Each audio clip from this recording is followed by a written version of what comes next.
Kamusta mga idol? PBA update muna tayo. Paghahari ng San Miguel Beermen sa Philippine Cup, tutuldukan na ng Meralco Bolts. Isang panalo na nga lang ang kinakailangan ng Meralco bago nila makuha ang kauna-unahang kampyonato sa PBA. Dito din magwawakas ang paghahari ng SMC team sa PBA All-Filipino Cup Final sa nakalipas na 10 taon mga idol. Huling nagkampiyon sa All-Filipino Cup Finals ang koponan ni MVP noong 2021, matapos magwagi ang TNT Tropang Giga laban sa isa pang SMC team na Magnolia Hotshots. 2010 naman ang huling pinataob ng koponan ni MVP ang San Miguel Beermen sa All-Filipino Cup matapos magwagi ang TNT sa serye, 4-2. Sa ngayon ay desidido na talaga ang Meralco Bolts na tapusin na ang serye sa Game 6, dahil delikado na sila sa Beermen pag pinaabot pa nila ito sa Game 7 mga idol. Tila mas porsigido din ng mga player ng Meralco na matalo ang SMB dahil malaking bonus ang nag-iintay sa kanila mula kay MVP.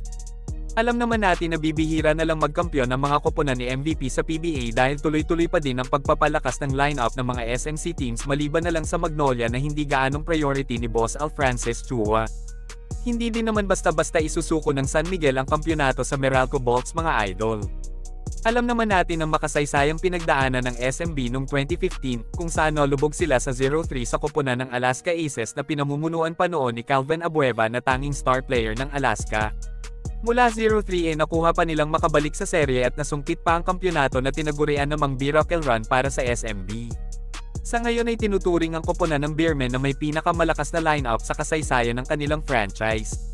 Kaya naman nakakahiya kung matatalo pa sila ng mas mahinang team na Meralco Bolts. Ano sa tingin nyo mga idol? Tatapusin na ba ng Meralco ang SMB sa Game 6? O magkakaroon pa ng Game 7? Comment down below.